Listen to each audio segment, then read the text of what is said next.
How we doing, folks? I'm Sean, here with more beer reviews. Today we're going to be doing a review on Guinness's Nitro cold brew coffee.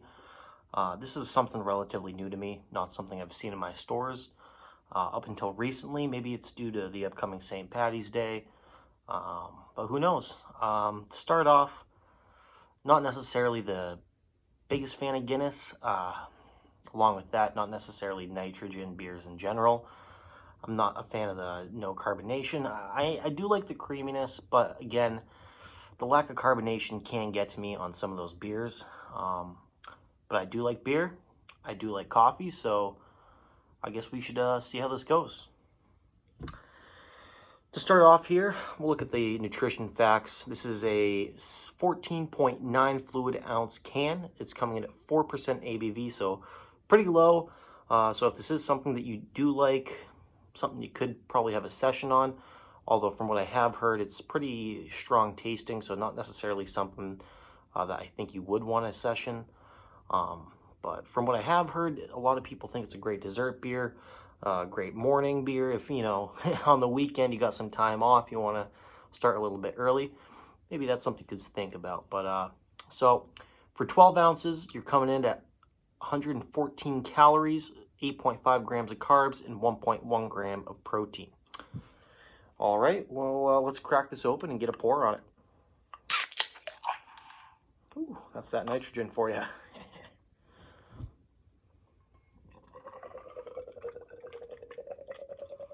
Now, again, this is not how you pour every beer, but nitrogen beers, you tend to want to pour pretty heavy just to get that nitrogen activated inside your glass. Alrighty, so we'll let this sit here, surge for a little bit. Looking at the color.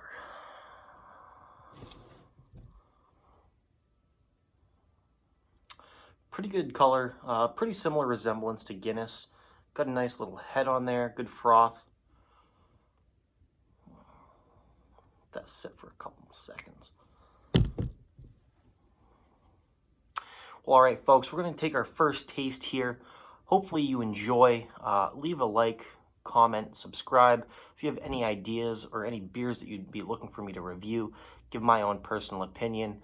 Again, the structure I'm going to be going here, I'm going to be going over taste, affordability, my own personal opinion on score, and recommendations on who I think would be a good fit for.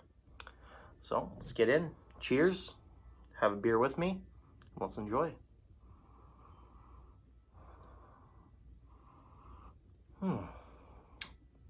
The nose on this, completely different than regular Guinness. It's got a nuttiness and a smokiness, not a barbecue smoke, but a smokiness in terms of the coffee bean that you would kind of expect something like that. So let's take that taste finally.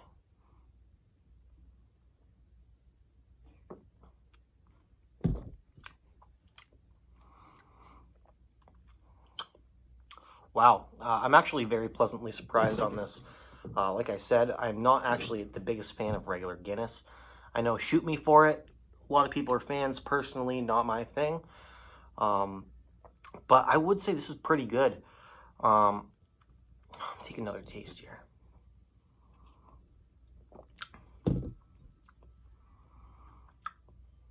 That's good. You know, it's. I'm having a hard time even distinguishing that it's beer. You know, I don't really get a lot of that beer flavor. I get that bitter coffee taste. It's a little bit nutty. It's creamy with that nitrogen. So, I mean, I think the nitrogen beer actually works well in this situation for me. Personally, that creaminess helps with that coffee flavor. I'm a fan of strong coffee. A lot of people tend to say that this is a little bit too bitter for them.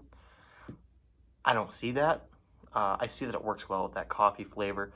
It complements the actual Guinness flavor you're getting, which I don't get a lot of personally in this. It's very, very light, strong on the coffee for me personally. Again, everyone's taste is different. So before we get in onto my score for, you know, the taste and overall score, the affordability, a 4-pack's coming in at around $8.99. So this is good for someone who wants to try it. If you're a big fan, yeah, you know, it'd be worth it. You got 4-packs of IPAs going for 14, 15, 16, 17 bucks where I'm at here in New Hampshire. So it's not too expensive, but definitely not worth your money if it's not something that you're a big fan of.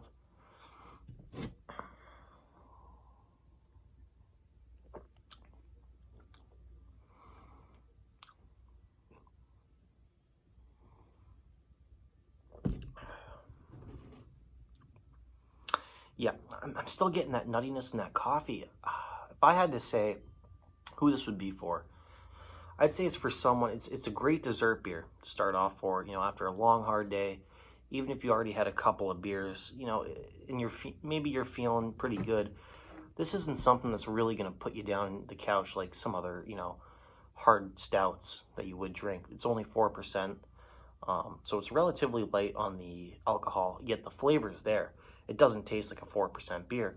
I mean, even then, it doesn't really taste like a beer. To me, personally, it tastes like canned iced coffee. But, you know, this is good for a weekend, you know, a good brunch beer, good dessert beer. I mean, hey, if you like it, it could be a good, you know, beer during the day for you as well. Personally, I smoke cigars. I think this would be a great beer to accompany a good cigar with. The flavor profiles would help bring out the flavor profiles in the smoke. So that's something to think about if you're interested in that. But moving on into my final score here. Let me take another taste.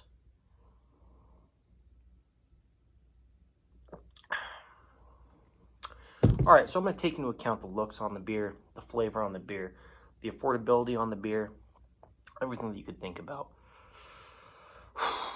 This is hard for me because I'm not a big fan of Guinness, so it's not like I feel like I need to give it a good score because I'm a fan of the company or their flagship beer. But I'm going to say this is a 6. This is a 6 out of 10. And again, I will do a review on Guinness in the future, so I can't give my score on that yet. You'll have to wait and see. But I'd say this is a solid 6. 6 out of 10. Would I buy it again? St. Patty's Day coming up? Probably would. I think this would go well for a dessert beer after having a good corned beef and cabbage dinner. It's a great beer to sit down and have with your family, especially if you're out going to see family. At 4%, you can have a couple of them and not really be worrying about how you're going to be feeling. So I would definitely recommend this to try. And again, it's not something that I think is going to be for everyone. I think you got to be a big fan of coffee, strong coffee flavor. You got to like the bitterness in beer and coffee. And if you don't like that, I'd recommend staying away. There's a little bit of sweetness to it that I find, but some people, if you can't get past the bitterness, I don't think you're going to be able to pick out those sweeter profiles. The nitrogen in this works well, even though I'm not the biggest fan of nitrogen beers. So again, overall, out of 10, I'd give this a solid 6. This is Sean with more beer reviews. Cheers. Hope you all have a great day. Like, comment, and subscribe, and I'll see you soon.